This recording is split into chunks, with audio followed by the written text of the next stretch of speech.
In this problem we have this guy named Newt. He travels on this journey that starts off at his house.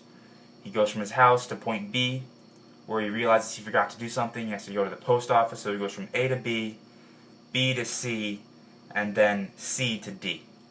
And they ask us a bunch of questions about the distance he traveled, his displacement, his speed, his velocity. So the first question they ask is, what is the total distance he travels, and what is his total displacement?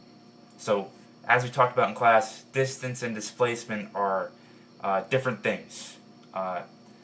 Distance is like your total trip, like your total distance traveled, whereas displacement just takes into account your final and initial position. So, if you start off at some initial position xi and you end up at some final position xf, right? This subscript means initial, this subscript means final. You might have gone, on some crazy roundabout trip, maybe avoiding some obstacles. Maybe there's like a mountain here, some mountains and like a river or something you have to avoid. I don't know, maybe a lake. There's a lake here. Your distance is how far you traveled, this length, whereas your displacement is just how far away you are from your initial position. So this is your distance, this is your displacement. Displacement's like how far a bird would need to travel, because a bird can just go in a straight line, whereas you might need to go around these obstacles. The bird just went from the starting point straight to the final point. So they ask for a distance first. So he starts off here at A and he goes to B. So he travels a distance of 200 meters. Then he goes from B to C. That's a distance of 100, 200, 300 meters. And on the last leg of his trip, he goes from C to D. That's a distance of 500 meters. And if you add all these up, you get about 1,000 meters. That's the total distance he travels. As far as displacement goes, that's just going to be his final position minus his initial position. So they even give you this number line here, so you can define where the final position is and where the initial position is. So the final position is at D, which is 400 meters. So that's your final position. Your initial position is at A, at 0 meters. And your displacement is when you subtract those two numbers.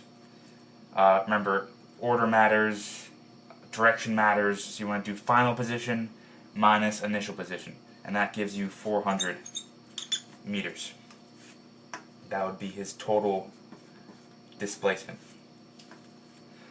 Okay, and now in part 2, they want to just look at the portion from A to B and back to A. So the portion where he left his house, went to B, said he forgot something, and went back to A. I guess on his way back to C. So they just want to know about A to B and B to A. So again, total distance traveled, you're taking into account how far he went.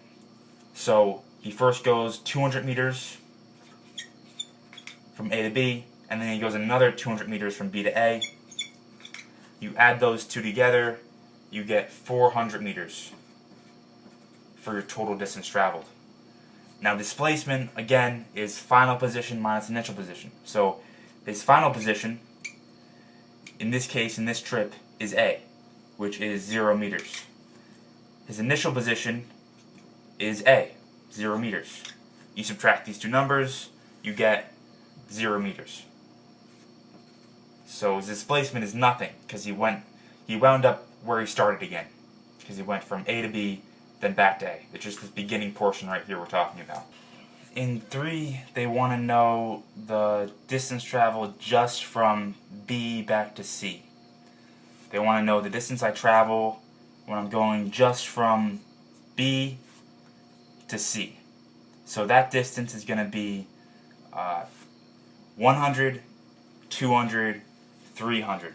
Pretty straightforward here. 300 meters. Always remember your units.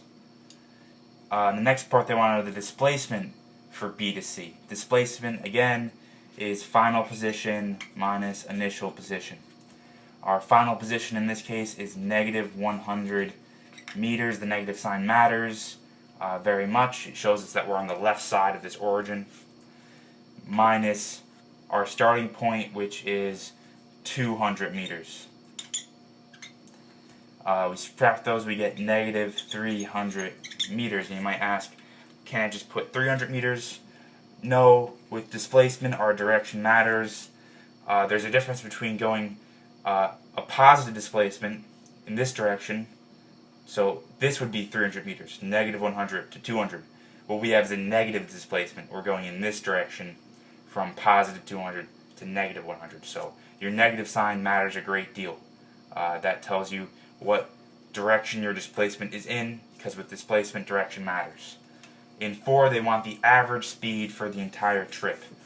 So speed is just distance over time. Your total distance over your time. So our distance over time is speed. That's going to be 1,000 meters, our total distance from question 1, divided by our time. To get the time, we have to read the question. They say it takes him 20 seconds to travel from one tick mark to the next. So if we add up all of these tick marks on his distance he's traveling, or on his total journey, we should get the total time. So he starts at A. This is 20 seconds. Each tick mark is 20 seconds. This is 20 seconds, 40 seconds, 60 seconds, 80 seconds, 100 seconds, 120 seconds, 140 seconds, 160 seconds, 180 seconds, and then 200 seconds. So it takes him a total of 200 seconds to travel on his entire journey.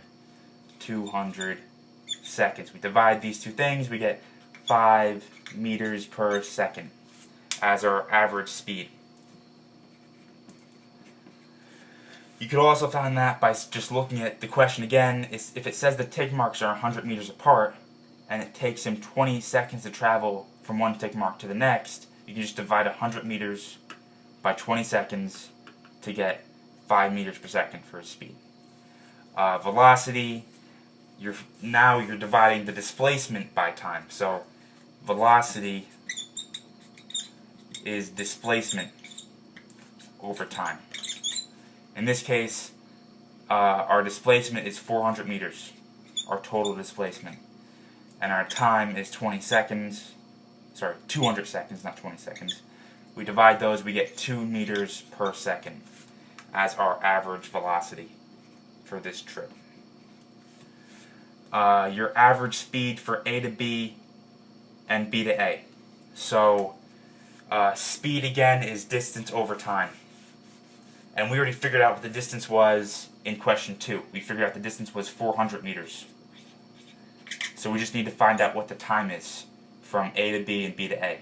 So A to B, so it's 20, 40, and then B to A is 60, 80. So this is 80 seconds. I think 20, 40, 60, 80 sort of makes sense. We divide these two things. I think we get, what? Do some math here.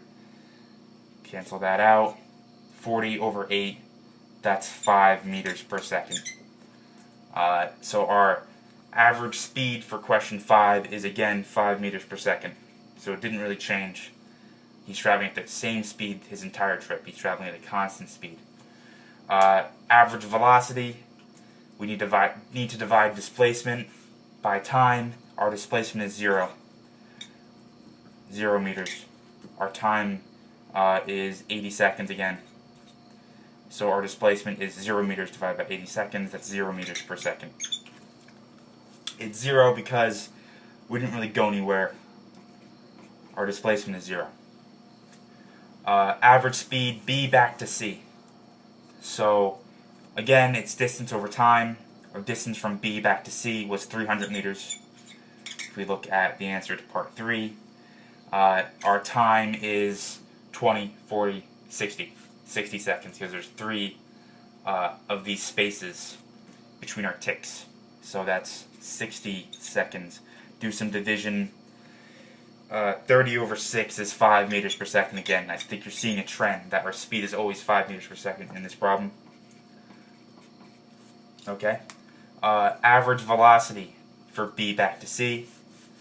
Our displacement for B back to C was negative 300 meters. Our time is again 60 seconds. 20, 40, 60. Do some math there. This is negative 5 meters per second. The negative sign is very important because it tells us we're going in this direction. We're going to the left. And again, with velocity, direction matters.